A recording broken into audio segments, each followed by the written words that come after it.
A single button is pressed in San Francisco. Within 48 hours, 1 million people will use it. Within 60 days, 100 million. The fastest growing product in human history.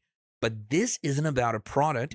This is about the moment everything changed. Because while the world celebrated ChatGPT as a miracle, a small group of former OpenAI employees watched in horror.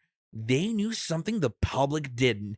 They had seen what was coming and they had left to stop it. This is the story of the AI war, not between countries, between two companies with the same origin and opposite beliefs about humanity's survival. One believes speed is everything, the other believes speed will kill us all. The battlefield, your mind, your job, your future, and the war has already begun. Act 1, The Spark. Let's go back. 2015. Sam Altman, Elon Musk, and a group of Silicon Valley's most powerful minds create OpenAI. The mission: save humanity from dangerous AI. The plan: build it themselves, but safely, transparently, for everyone. It's a non-profit. No shareholders, no profit motive, just pure research for the good of humanity. Sounds noble, right? But here's what they didn't tell you. Within 3 years, the board realizes something terrifying.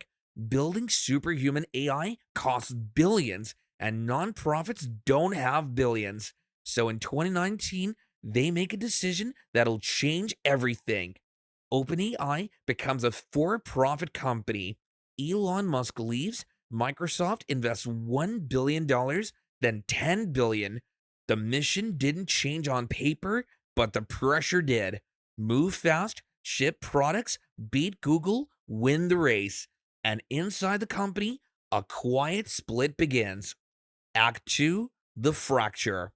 Dario Amodei, VP of Research at OpenAI. Brilliant, cautious, obsessed with AI safety.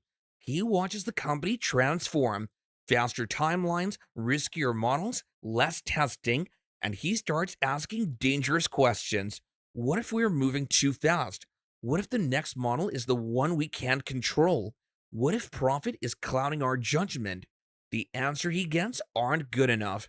So in 2020, he does something radical. He leaves and he takes a team with him.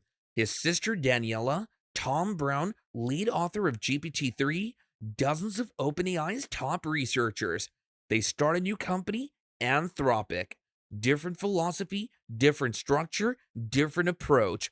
Not move fast and break things, but move carefully or break everything. They raise $5 million. Then Google invests billions more because Google sees what's happening. OpenAI just partnered with Microsoft. ChatGPT is integrated into Bing, Office, Windows. Windows is building an AI empire, and Google's being left behind. So they bet on the rebels, the ones who left, the one who said OpenAI was moving too recklessly.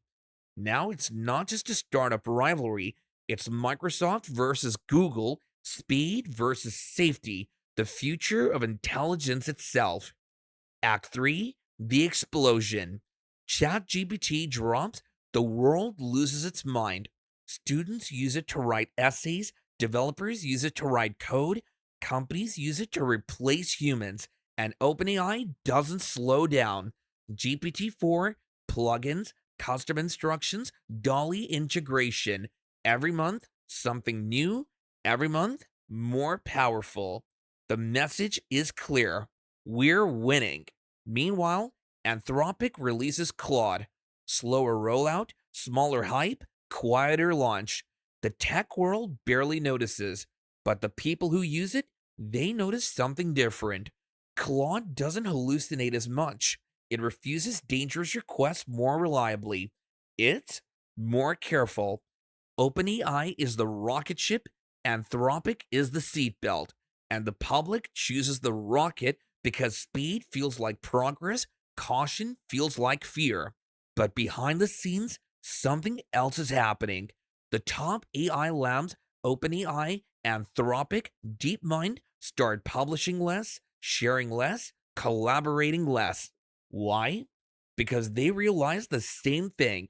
Whoever controls the most advanced AI controls everything: search engines, content creation, customer service, medical diagnosis, legal research, software engineering. This isn't like the smartphone wars. You choose iPhone or Android and still live the same life. This is different because AI doesn't just make your life easier, it makes decisions for you. What you see, what you believe, what you create, what job you can do. And whoever builds the dominant AI builds the dominant reality.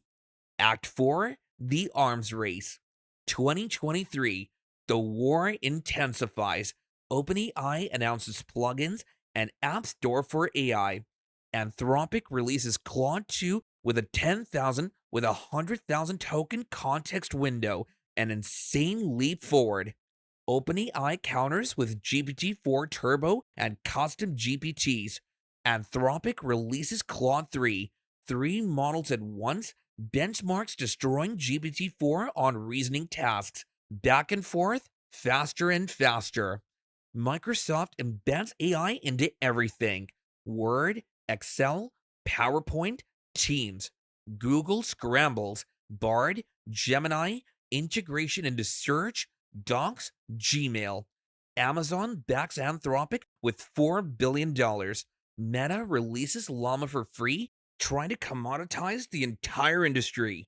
Billions of dollars, thousands of researchers, all racing toward the same goal: AGI, Artificial General Intelligence, a system as smart as a human, then smarter, able to learn any task, solve any problem, outthink any person. OpenAI says it's close, Anthropic says we're not ready, and nobody knows who's right because here's the terrifying truth: nobody has ever built this before. We don't know what happens when AI becomes smarter than the people building it.